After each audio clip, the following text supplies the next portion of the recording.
우리 함께 오늘 24장 말씀 나누도록 하겠습니다. 우리가 계속해서 보는 것처럼 바울이 이제 예루살렘으로 온 후에 로마의 천부장에 의해서 보호받게 되고 또 그 가운데서 사람들에게 변론하던 모습들을 우리가 계속 봤죠.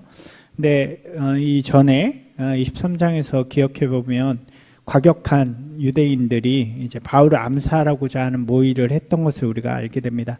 그래서 천부장은 바울을 보호하기 위해서 가이사랴에 있는 유대 총독 벨리스에게 바울을 보내는 장면까지 우리가 함께 지난주에 보았죠.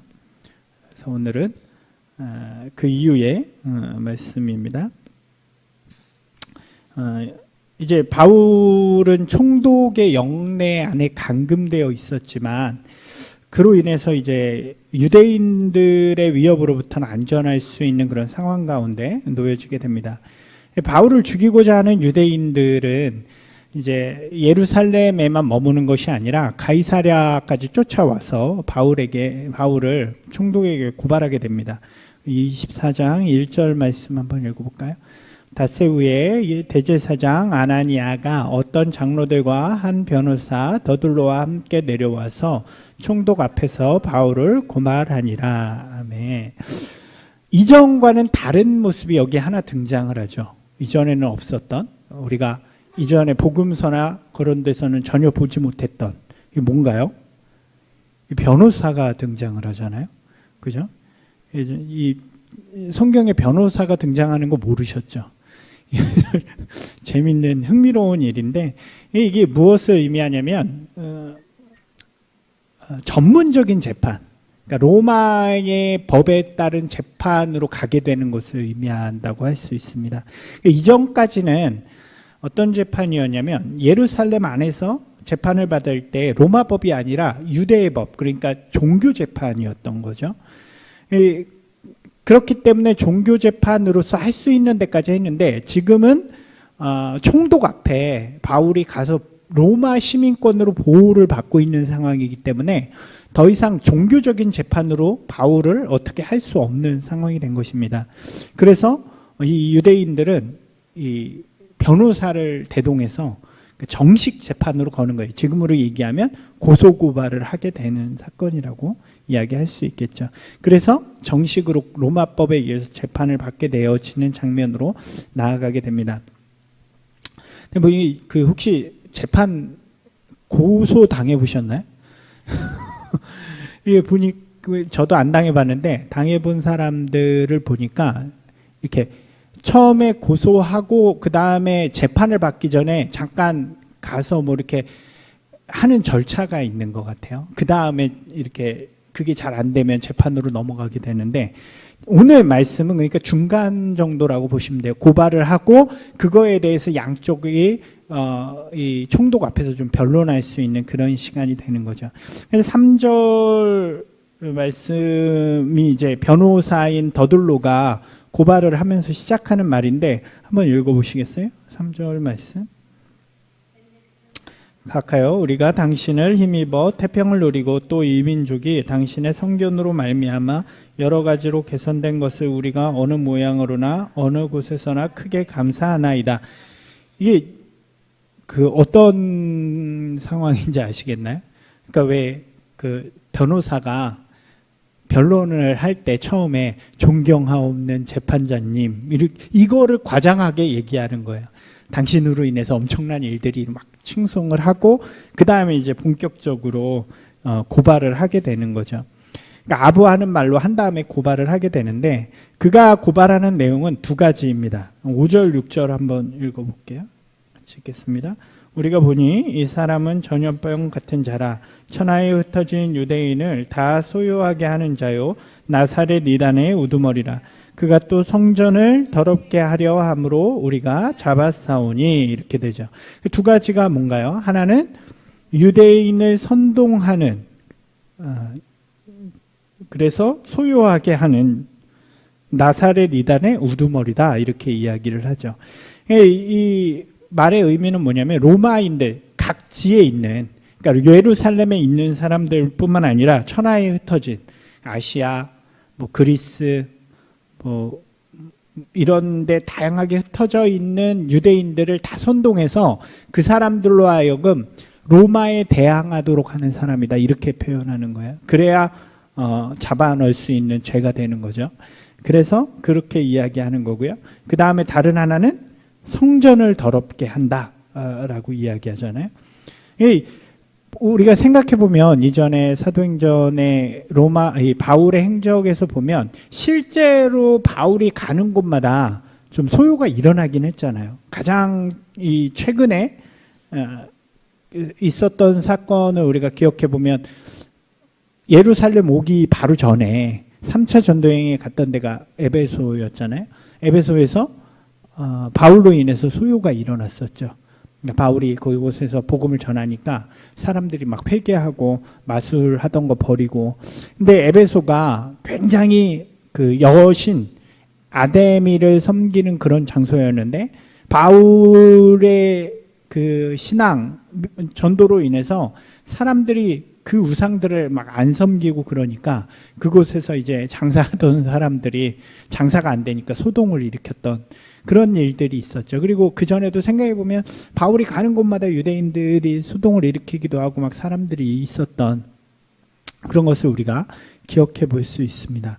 그러니까 그런 것들을 떠올리게 하는 고소인 거죠. 실제로 바울이 가는 곳마다 그런 소동이 있었기 때문에 바울은 소동을 일으키는 자다라고 이야기를 합니다. 근데 이건 조금 잘못된 고소죠. 왜 그런가요? 바울은 소동을 자기가 일으키는 사람이 아니라 바울에 의해서 소동이 일어난 거죠. 다른 사람이 일으켰기 때문에 올바른 고소는 아니지만 그래도 이 사람들이 고소를 합니다. 그리고 또 하나는 뭐였어요? 6절에 보면 성전을 더럽히는 거였잖아요. 그러니까 이것도 우리가 이전에서 우리 이미 본 건데 유대인들이 바울을 고발하려고 할 때 했던 게 바로 성전을 더럽히는 자였잖아요. 근데 그게 우리가 기억해 보면 한번 돌아가 볼까요? 21장 29절 말씀입니다. 28절 29절 읽어볼까요?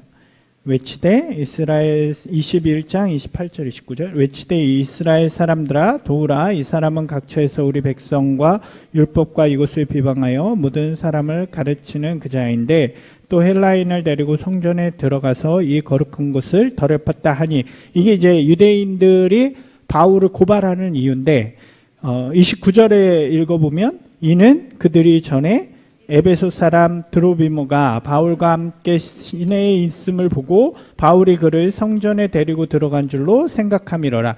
그러니까 시내에서 이방인이었던 사람하고 같이 다니는 거를 보고 유대인들이 저 사람을 데리고 성전에 들어갔구나 라고 모함을 하는 거죠. 그러니까 똑같은 모함을 지금 총독 앞에 가서도 똑같이 하는 겁니다. 그래서 소요를 일으키는 자고 그 다음에 성전을 더럽혔다. 성전을 더럽혔다는 게 왜 고발의 이유가 되냐면 로마는 이 이스라엘의 종교를 인정해줘요. 그렇기 때문에 이스라엘의 종교법도 인정해줍니다.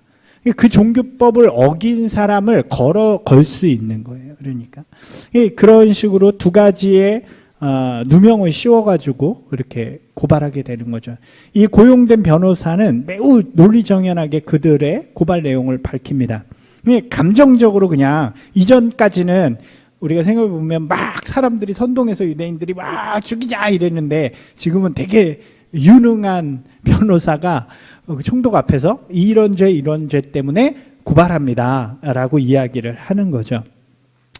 바울이 로마 시민권자였고 또 유대의 율법을 가지고는 그를 고발하고 죽이기에는 부족했기 때문에 이 두 가지 이단의 우두머리로 로마법을 어기는 사람이고 또 로마에 충성하는 우리 속국 이스라엘의 법을 어기는 자라고 주장하고 로마에 해를 끼칠 수 있기 때문에 이 바울을 죽여야 됩니다 라고 주장하는 것입니다. 그를 통해서 총독을 압박하는 거죠. 뒤에는 이미 이제 유대인들 그 종교 지도자들이 쫙 있고 같이 막 응원하는 그런 상황입니다. 우리가 생각해 보면 이 모습은 예수님을 죽이고자 하는 이스라엘의 유대인들의 모습을 우리가 기억할 수 있을 것 같아요. 이들은 자신들의 기득권을 침해하는 사람에 대하여 고발하고 주의를 선동해서 총독을 압박하게 되는 거죠.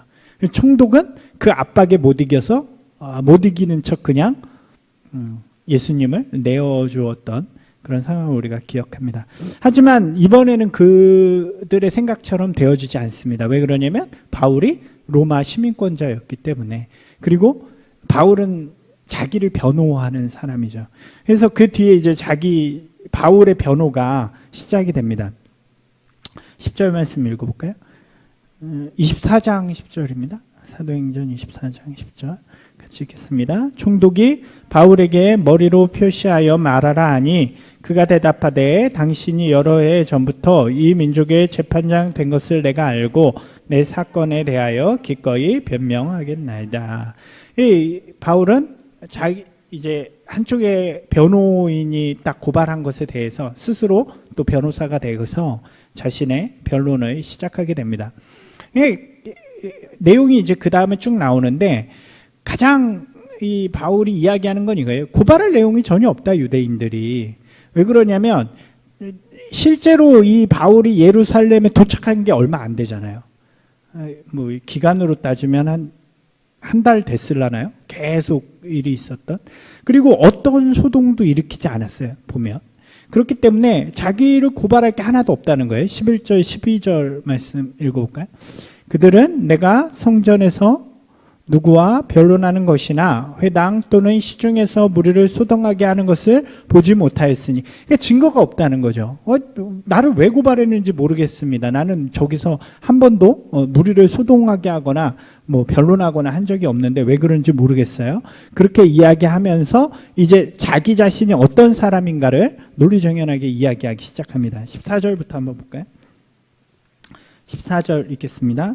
그러나 이것을 당신께 고발하리이다. 나는 그들이 이단이라고 하는 도를 따라 조상의 하나님을 섬기고 율법과 선지자들의 글에 기록된 것을 다 믿으며, 지금 이 변론을 누구를 향한 것인가를 우리가 이해해야 돼요. 지금 누구를 향한 것인가요?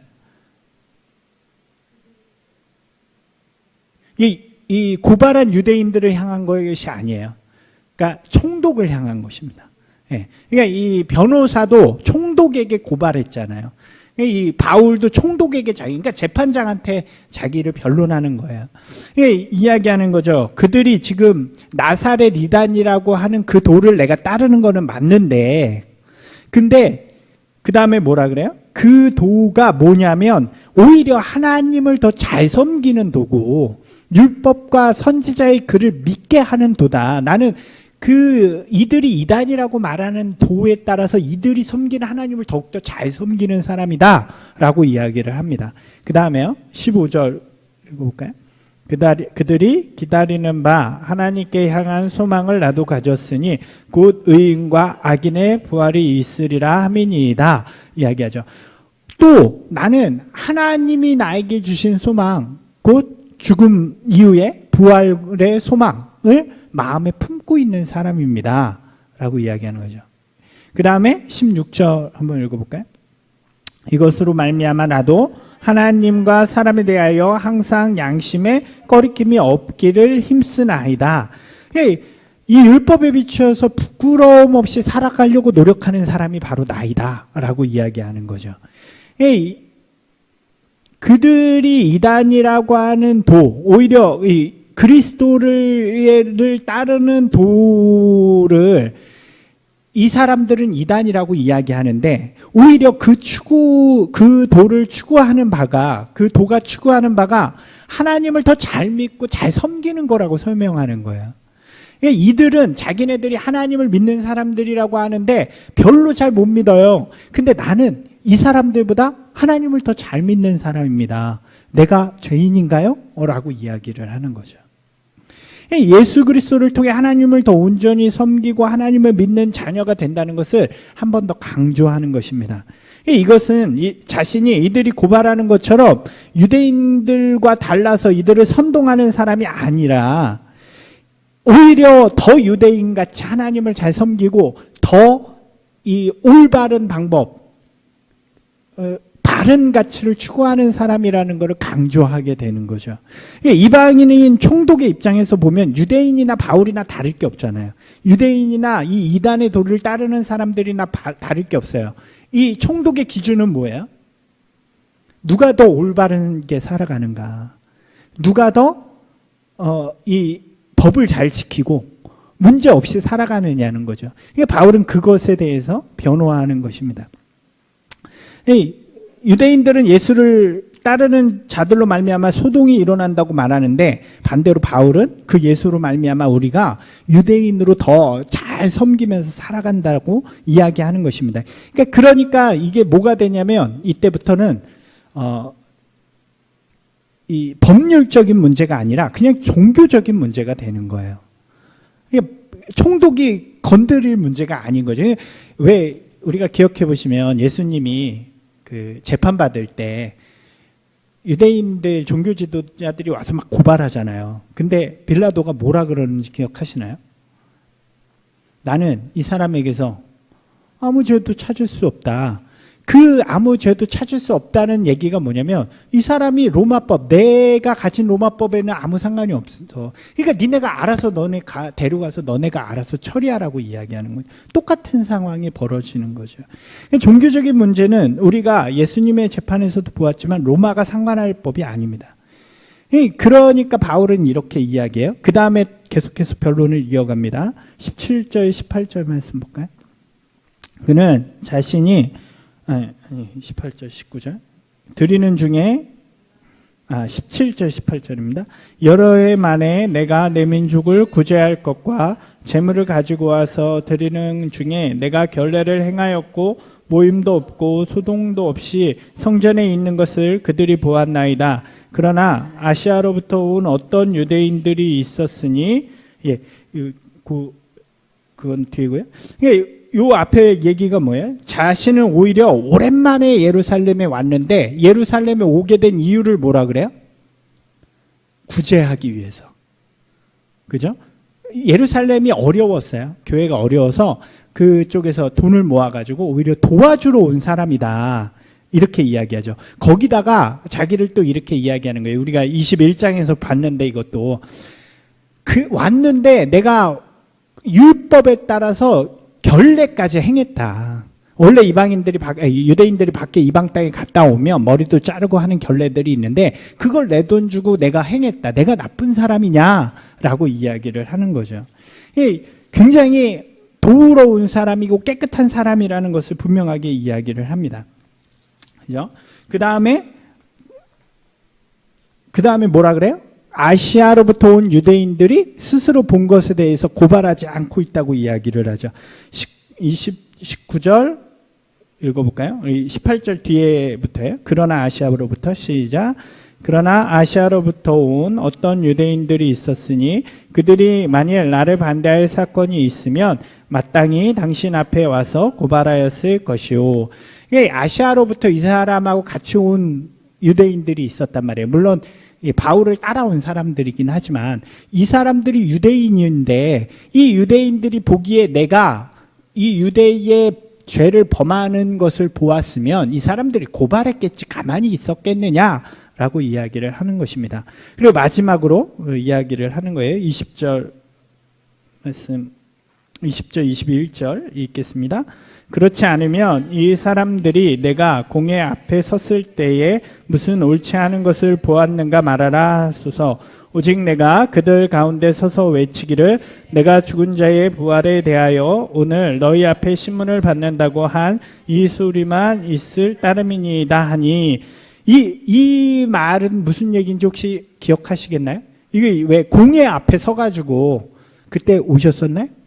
공회 때 바울이 한 말은 딱 하나잖아요. 그 바리새인하고 사두개인하고 있는 거 보고 나는 부활을 믿는 사람입니다. 그 얘기예요. 내가 공회 앞에서 죄 지을 만한 어떤 고백을 했습니까? 나는 그냥 나 부활을 믿는단 말밖에 안 했습니다. 만약 그게 왜 내가 죄 지은 것이 있으면 그걸 가지고 고발하십시오 라고 이야기를 하는 거죠. 그러니까 우리 표현으로 하면 일사부재리의 원칙? 그때 왜 아무 말 안 하고 그때 왜 우리가 기억해 보면 그런 말 하니까 막 싸우다가 죄 없어 돌아가라고 그랬잖아요. 그러니까 그때 왜 아무 말 안 하고 있다가 왜 지금 와가지고 또 고발합니까? 라고 이야기하는 그런 장면인 거죠. 그러니까 이 내용들은 그냥 변론하는 그런 이야기예요. 우리가 흥미있게 좀 이렇게 잘 살펴보면 바울이 굉장히 지혜롭게 자기를 이 총독 앞에서 변론하고 있는 것을 보게 됩니다. 그러니까 우리가 오해하면 안 돼요. 이거는 그 유대인들을 전도하기 위해서 한 말이 아니에요. 그러니까 총독에게 자기를 변론하기 위해서 이렇게 변호사처럼 이야기하는 그런 장면이라고 이해하시면 좋을 것 같아요. 네, 그렇게 변론을 다 하고 나니까 그 다음에 아주 흥미로운 이야기가 등장하는데 22절 말씀이에요. 한번 읽어볼까요? 벨릭스가 이 도에 관한 것을 더 자세히 아는 고로 연기하여 이르되 천부장 루시아가 내려오거든 너희를 처결하리라 하고, 그러니까 연기했다 그러는 건데 이제 그냥 무마한 거죠. 그러니까 아까 말씀드린 것처럼 고소하고 재판에 들어가기 전이잖아요. 재판을 안 해버리는 거예요. 나중에 2년 뒤에 이제 그 총독이 바꾸면서 또 고발하는데 그때까지 아무 일도 안 합니다. 이 벨릭스가. 근데 흥미로운 건 뭐냐면 이렇게 써 있잖아요. 벨릭스가 이 도에 관한 것을 더 자세히 안다 이렇게 이야기를 하죠. 그러니까 이 기독교, 예수님에 대한 얘기를 알았다는 거예요. 어떻게 알았을까요? 그거의 단초가 그냥 24절에 근거가 등장하는데 24절에 보면 그 아내가 유대 사람이라고 나와요. 이 여인이 아마 예수님을 좀 따르는 그도를 들었던가 배웠던가 한 그런 사람인 것 같아요. 그래서 그 전에 이미 이 이야기들을 많이 들었다는 거죠. 그래서 기독교에 관심을 많이 갖고 바울을 더 이상 문제 삼지 않습니다. 오히려 보호하게 되는 모습을 보여주게 되죠. 뒤에 말씀 보시면 23절 한번 읽어볼까요? 백부장에게 명하여 바울을 지키되 자유를 주고 그의 친구들이 그를 돌보아 주는 것을 아니라. 그러니까 어떻게 보면 감금인데 감금이 아닌 되게 자유로운, 뭐라 부를 수 있을까요? 하여튼 되게 자유로운 상황인 게 오히려 보호받는, 우리가 23장에서도 본 것처럼 이제 암살하려고 하는 유대인들로부터 보호받으면서 자유롭게 복음을 전할 수 있는 굉장히 아이러니한 그런 상태라고 이야기할 수 있겠죠. 24절 한번 읽어볼까요? 수일 후에 벨릭스가 그 안에 유대 여자 드루실라와 함께 와서 바울을 불러 그리스도 예수를 믿는 도를 듣거든. 그러니까 이 벨릭스하고 그의 아내가 자주 바울을 방문해서 그 예수님에 대한 이야기를 계속 듣게 됩니다. 근데 되게 재밌는 거는 그 다음 이야기예요. 바울이 한번 읽어볼까요? 25절. 바울이 의와 절제와 장차 오는 심판을 강론하니 벨릭스가 두려워하여 대답하되 지금은 가라, 내가 틈이 있으면 너를 부르리라 하고. 26절이요. 동시에 또 바울에게서 돈을 받을까 바라는 고로 더 자주 불러 같이 이야기하더라. 이 25절, 26절 말씀 가운데 그 벨릭스의 모습이 등장하죠. 이 복음을 대하는 벨릭스의 모습. 어떻게 보면 이거는 우리 가운데도 있는 좀 경계선에 있는 신앙이라고 할 수 있을 것 같아요. 그죠? 보면 벨릭스의 마음이 이래요. 하나는 그 말씀에 대한 궁금증이 있죠. 여기서 이야기할 때. 이 사람들이 뭔데 이 예수라는 사람, 예수의 도를 따를까? 죽어가면서까지 저렇게 따를까 하는 궁금증이 하나 있습니다. 그 다음에 또 하나는 뭐라 그래요? 장차 오는 심판을 강론하니 벨릭스가 두려워했다 그러잖아요. 그러니까 심판에 대한 두려움이 있는 거예요. 그죠? 그 다음에 마지막은 뭐라 그래요? 26절을 보니까 돈을 받을까 합니다. 이렇게 이야기를 하죠. 그러니까 벨릭스가 이 바울의 그리고 이 도에 대해서 관심을 갖는, 그러니까 이렇게 보이는 이유는 세 가지예요. 이 도에 대한 궁금증, 그리고 심판에 대한 두려움, 그 다음에 세상의 욕심. 그러니까 유익이죠. 예, 우리들이 갖는, 우리 생각을 해보시면 신앙에 완전히 빠지지 못할 때, 아직 경계선에 있을 때 갖는 신앙이 이렇단 말이에요. 궁금해요. 내 주변에 그렇게 사는 사람들이 있거나 믿음으로 사는 사람들이 있거나 뭔가 미친 사람들이 있을 때 궁금하죠. 왜 쟤는 왜 저럴까? 뭐 때문에 저렇게 살까? 그리스도인들은 그렇게 살아야 돼요. 옆 사람들을 궁금하게 만드는 사람이 되죠. 그리고 또 하나는 뭐냐면 이 사람들이 종교를 가지려는 가장 큰 이유 중에 하나가 사후세계에 대한 두려움이잖아요.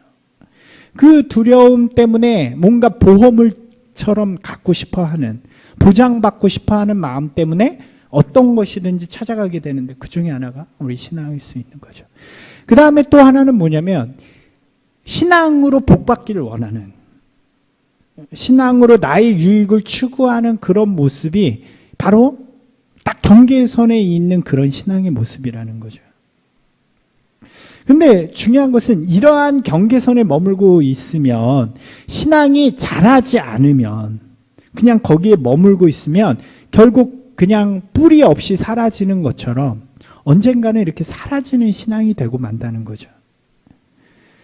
그 시작으로부터 성장해서 나아가야 하는데 계속 거기 머물러 있으면 결국은 그냥 없어져 버리는 거예요. 이 벨릭스가 그랬던 것 같아요. 그 좋은 열매를 맺지 못한 것 같아요. 성장하지 못하고 그냥 이렇게 그 뒤에 잠깐 나오는 이야기들을 보면 별로 이야기 없이, 담대함 없이, 믿음 없이 사라지는 그런 모습을 보게 됩니다. 믿음이라는 것은 성장해야 하는 거죠. 궁금한 것에서 뭘로 성장해야 할까요? 궁금한 데서 아는 것으로 성장을 해야죠.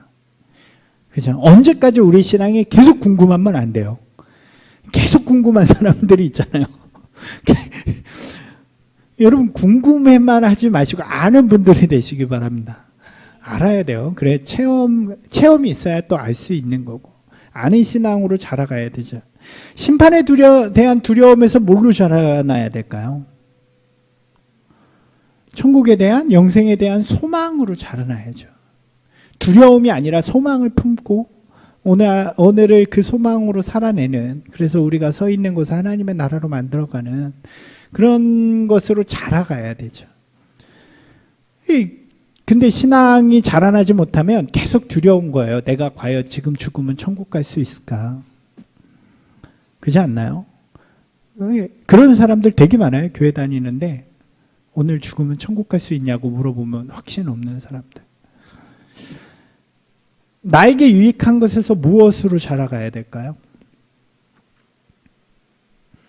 하나님에게 유익함으로 자라가야 되죠. 신앙은 나를 중심으로 있는 것이 아니라, 그는 시작이라면 신앙이 자라난다는 것은 나 중심에서 하나님 중심으로 변해가는 거기 때문에 우리가 신앙을 통해서 하나님의 나라, 하나님의 유익함이 되어지는 것으로 자라나야 되는 거죠. 그래야 신앙이 진짜가 되고 그 신앙을 통해서 역사가 일어나는 줄로 믿습니다. 다시 한번 해볼까요? 궁금한 곳에서 아는 것으로, 두려움에서 소망으로, 나를 위한 유익함에서 하나님을 향한 유익함으로, 그렇게 자라날 때 진짜가 되어지는 거죠. 그런 분들이 되시길 바랍니다. 벨릭스는 이렇게 2년 동안 바울을 그냥 잡아둬요. 그러니까 풀어주지도 않아요. 이렇게 자유로운 상태, 애매한 상태로 잡아둬요. 근데 그 이유를 이렇게 이야기합니다. 27절 한번 읽어볼까요? 이태가 지난 후 보르기오 베스도가 벨릭스의 소임을 이어받으니 벨릭스가 유대인의 마음을 얻고자 하여 바울을 구려하여 두니라. 이 말만 읽으면 좀 이해가 안 되는데 이걸 다른 버전을 읽으면 그런 거예요. 2년 후에 베스도가 올 때까지 이 바울을 그냥 묶어두었다, 잡아두었다. 근데 그 이유가 뭐냐면 유대인들의 환심을 사기 위해서. 죽일 수는 없고, 그렇다고 그냥 풀어주면 유대인들이 또 막 와가지고 난리칠까봐 잡아두었다라고 이야기하는 거죠. 오늘 말씀은 어떻게 보면 되게 그냥 간단하고 짧아요. 변호하는 그런 이야기고 그 안에서 이렇게 몇 가지 우리가 살펴볼 수 있는 것들이 있죠. 가장 먼저 우리가 그냥 이 말씀 통해서 볼 수 있는 것은 하나님께서 도우신다는 거예요. 우리가 이거는 계속 이전부터 이야기하던 거죠. 바울을 향한 하나님의 도우심, 하나님의 함께 하심. 두려움이 없는 거죠. 바울이 하나님의 함께 하시기 때문에. 바울은 고난 또 어려움이 있을 것을 분명히 알고 예루살렘에 왔고 담대하게 주님 앞에 그리고 사람들 앞에 섭니다. 그리고 하나님께서는 그를 도우시고 그를 가장 안전한 곳으로 인도하신다는 거예요. 저는 이게 신앙의 반전이라고 생각을 해요. 반전이 있어야 되게 재밌고 뭔가 감동적이잖아요. 신앙은 반전이 있어요. 늘 보면 여호와는 나의 목자시니 내게 부족함이 없으리로다. 근데 먼저 반전이 일어나죠. 내가 사망의 음침한 골짜기를. 얼마나 반전이에요. 여호와는 나의 목자신데 내가 사망의 음침한 골짜기에 있으니까. 근데 진짜 반전은 거기서 일어나죠. 해를 두려워하지 않을 것은 그가 나와 항상 함께 하심이라. 우리가 있는 곳이 어디일지라도 우리가 하나님과 함께 할 때에 우리 인생은 반전 인생이 되어지는 것이죠. 하나님의 보호하심을 우리가 볼 수 있고요. 또 하나는 아까 말씀드린 것처럼 신앙이 자라지 못하면 결국 그 신앙은 멈춰버리고 사라져버리게 된다는 사실이죠. 신앙은 조금씩이더라도 쉼 없이 계속 자라나야 되는 것입니다. 하나님을 알아가야 되고요. 하나님을 향한 소망함이 더 커져야 되고 하나님을 향한 우리의 헌신이 더 커져가는 거죠. 그게 크지 않을지라도 계속 자라나서 우리가 뒤돌아볼 때는 내가 예전엔 저랬는데 지금 이만큼이나 자랐구나. 그렇게 알 수 있는 그런 모습이 되어져야 한다는 거죠. 마지막으로 바울이 재판 앞에서 당당할 수 있었던 이유인데요. 그가 부끄러움 없이 자신의 삶을 살아갔기 때문이라고 이야기할 수 있을 것 같아요. 그러니까 그가 만약 사명으로도 그렇고 유대인으로도 그렇고 율법으로도 그렇고 부끄러운 모습으로 살았다면 재판 앞에서 그렇게 당당하게 이야기하지 못했겠죠. 자기의 삶을 깨끗하고 또 분명하고 하나님 보시기에 사람 보기에 부족함 없이 살았다고 자신할 수 있기 때문에 그는 자신 있게 재판 앞에서 이야기할 수 있는 거죠. 우리가 그리스도인으로 살아간다는 것은 세상의 법과 떨어져서 자신들만의 법으로 살아간다는 것을 의미하는 게 아닙니다.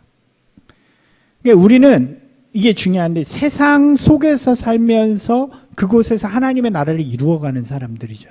그렇기 때문에 우리는 하나님 나라의 법도 잘 지켜야 되지만 모두 잘 지켜야 돼요. 세상의 법도 잘 지키는 사람들이 되어야 하는 거예요. 그래야 부끄러움 없이 이야기할 수 있는 거죠. 예수님께서 우리에게 말씀하시잖아요. 마태복음 5장 16절 말씀입니다. 이같이 너희 빛이 사람 앞에 비치게 하여 그들로 너희 착한 행실을 보고 하늘에 계신 너희 아버지께 영광을 돌리게 하라. 내가 너희에게 이르노니 너희 의가 서기관과 바리새인보다 더 낫지 못하면 결코 천국에 들어가지 못하리라.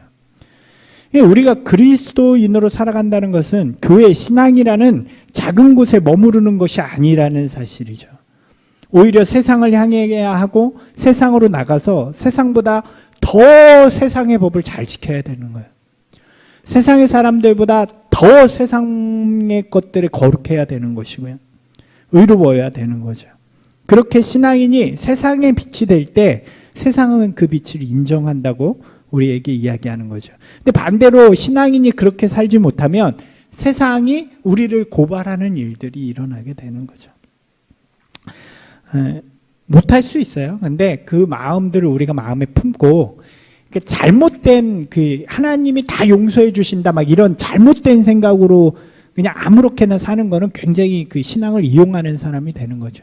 오히려 하나님의 뜻을 받은 사람은 세상에 누가 되지 않게 하나님께 누가 되지 않게 세상에서도 잘 살아가야 된다는 것을 오늘 우리에게 보여주는 것이라고 생각을 합니다. 오늘 이 말씀을 통해서 우리가 좀 하나님 앞에 우리의 자신을 좀 다시 한번 비춰보았으면 좋겠습니다. 오늘도 나와 함께 하시고 나를 도우시는 그 하나님 앞에 날마다 자라나서 우리가 세상 속에서 하나님의 빛을 비춰갈 수 있는 그런 사람들이 될 수 있도록 주님께서 우리와 함께 하시고 인도하시는 귀한 시간들을 경험하는 자들이 되게 해달라고 우리가 함께 기도했으면 좋겠습니다.